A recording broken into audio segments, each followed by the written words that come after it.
third rapture in the Bible is actually Jesus himself. If you look in Mark 16:19, so then after the Lord had spoken to them, he was received up into heaven and sat on the right hand of God. Now, none of these other people, it doesn't say they were received up into heaven. They were all like caught up or taken up.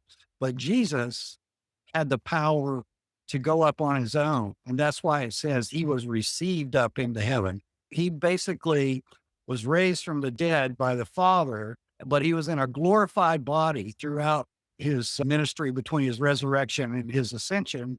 And then he went up into heaven and was received up. In Acts 1, verse 9, it does use the words taken up there. It says, when he had spoken these things while they beheld, he was taken up and a cloud received him out of their sight. And there was two angels standing there and they go, ye men of Galilee, why stand you gazing up into heaven? The same Jesus, which is taken up from you into heaven. This was done this way, at least for one reason, to show you that just as Jesus went up into heaven, he basically disappeared into the clouds.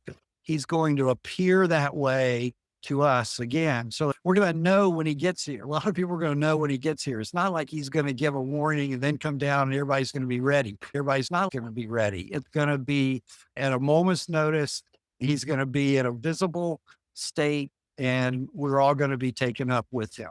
Okay. Enoch, Elijah, Jesus.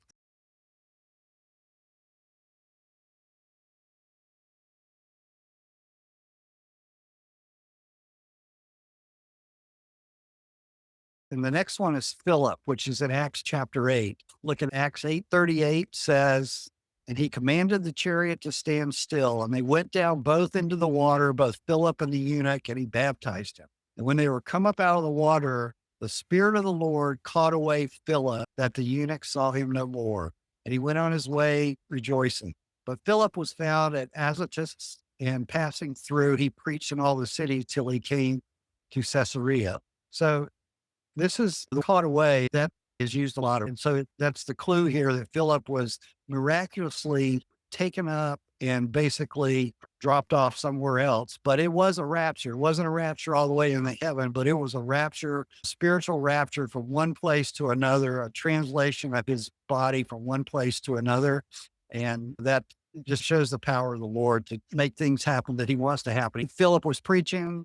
God was happy with it, caught him up, and then he placed him in another place where he could keep preaching.